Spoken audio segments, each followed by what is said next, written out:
আসসালামু আলাইকুম। জিও ভার্সেস থেকে আমি জাহাঙ্গীর আলম। আমার সামনে যারা দেখতে পাচ্ছেন হচ্ছে মেহেদি হাসান।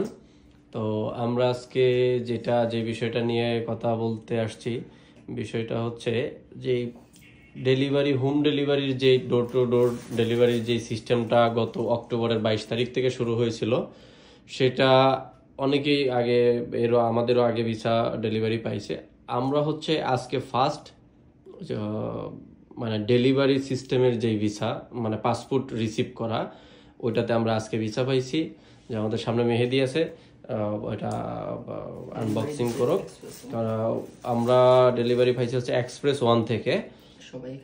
সবাই এটা থেকেই মনে হয় পাবে আর কি, যে যার যে লোকেশন আছে ওই লোকেশন অনুযায়ী হয়তোবা এই কোম্পানিটা থেকে এই কুরিয়ারের মাধ্যমে ভিসা পাওয়ার সম্ভাবনা হয়তোবা থাকতে পারে আর কি। আমরা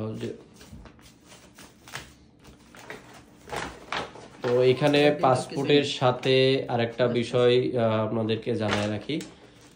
হাসান, এটার সাথে কি দেয় নাই? এটার সাথে হচ্ছে ভিসা ফর্মের পঞ্চম ফেজ দেয়, যেখানে হচ্ছে ক্লায়েন্ট সিগনেচার দিবে যে এক্সপ্রেস ওয়ান পাসপোর্টটা ক্লায়েন্টকে ডেলিভারি দিছে, সাইন হিসেবে ওরা প্রুফ হিসেবে রেখে দেয়।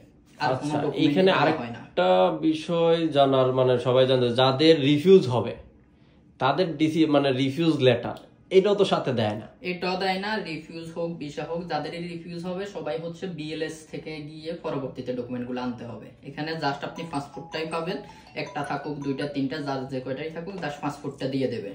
আর সব ডকুমেন্ট হচ্ছে আপনার বিএলএস থেকে গিয়ে আনতে হবে কারো যদি প্রয়োজন হয়। রিফিউজ লেটারটাও বিএলএস এ গিয়ে আনতে হবে, এবং ভিসা হলে জাস্ট আপনার ভিসা। এখানে কি কোনো ডকুমেন্টস দেয় যেটাতে সিগনেচার কিংবা কোনো কিছু রাখে? হ্যাঁ, একটা ফেজ এটার ভিতরে ছিল, যেটা হচ্ছে ওরা সাইন করে রেখে দিয়েছে এক্সপ্রেস ওয়ান। যে আমরা হচ্ছে আমাদের যে ক্যান্ডিডেটের ভিসা হয়েছে, উনি একটু জরুরি কাজে উনি ভিসা পাসপোর্টটা রিসিভ করে উনি এখান থেকে ওনার একটু জরুরি কাজে গেছে, হয়তো বা সন্ধ্যার দিকে আসবে। এটা হচ্ছে ভিসা স্ট্যাম্পিং হচ্ছে 7 তারিখে, এটা 7 তারিখে স্টিকার লাগছে, দিনে ডেলিভারি হয়ে গেছে। তো আশা করি এখন সব দিক থেকে ভিসার রেশিও হাঙ্গেরির গত 3 দিনের হিসাব যদি দেখেন আপনারা, হাঙ্গেরির ভিসার রেশিও আলহামদুলিল্লাহ অনেক ভালো। গতকালকে কোনো ভিসা রিফিউজ ছিল না, তো আজকে আমরা এটা পাইলাম, ডেলিভারিতে পাইলাম। তো আশা করি হাঙ্গেরির যেই ধরনের মানে একটা রিউমার ছড়াইছে যে হাঙ্গেরি বন্ধ হয়ে গেছে, এসব বিষয়ে হয়তোবা অল্প কিছুদিনের ভিতরেই সম্পূর্ণ আপডেট আপনারা পেয়ে যাবেন। আশা করি হাঙ্গেরি 2025 সালে ভালো কিছু হবে, ভালো কিছুর জন্যই আমরা আশা করতেছি। তো আমরা আমাদের সাথে থাকবেন প্রতিদিনই ইনশাল্লাহ। এখন আমরা কিছু কিছু পাসপোর্ট হাতে পাবো ইনশাল্লাহ, আশা করি সেটার মধ্যে হাঙ্গেরি স্টিকার ভিসা যেটা সেটা থাকবে। আরো 5-6 জন মেইল হয়ে আসছে, ওরা হয়তো আগামীকালকে তো শুক্রবার, কালকে বন্ধ থাকবে, শনিবার অথবা রোববারে আপনারা ডেলিভারি পাবেন, সবাই প্রস্তুত থাকেন। আর আমাদের হয়তো আপনারা কাবাবে একটা গ্রুপ ছিল 18-20 জনের, সবারই মেইল আসতেছে, সবাই নাম্বার মেইল সবসময় চেকিং এ রাখবেন, যে কোনো সময় আপনাদেরও ডেলিভারি হয়ে যাবে খুব শীঘ্রই। আশা করি সবারই ভিসা হয়ে যাচ্ছে, এবং আমরা আগে কিছু ডিসিশন পেয়ে যাই, তো সবাইকে নক দিয়ে বলে দেওয়া হয় আর কি ডিসিশন হচ্ছে। এটা নিয়ে টেনশন করার কিছু নাই। আর আপনার হয়তো 25 সালে কিছু নিয়ম আসতেছে, যেটা নিয়ে অনেকে খুব টেনশন, যে হাঙ্গেরির ভিসা বন্ধ করে দিচ্ছে বা বন্ধ করে দিচ্ছে।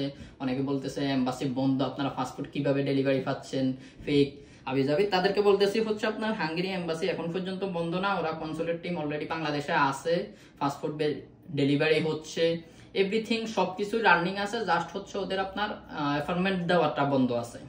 আর সবকিছুর কাজ চলমান আছে। নতুন ফাইলের ওদের 25 সালে কিছু নিয়ম আসবে, নিয়ম অনুযায়ী আবার সবকিছু রানিং হয়ে যাবে খুব শীঘ্রই।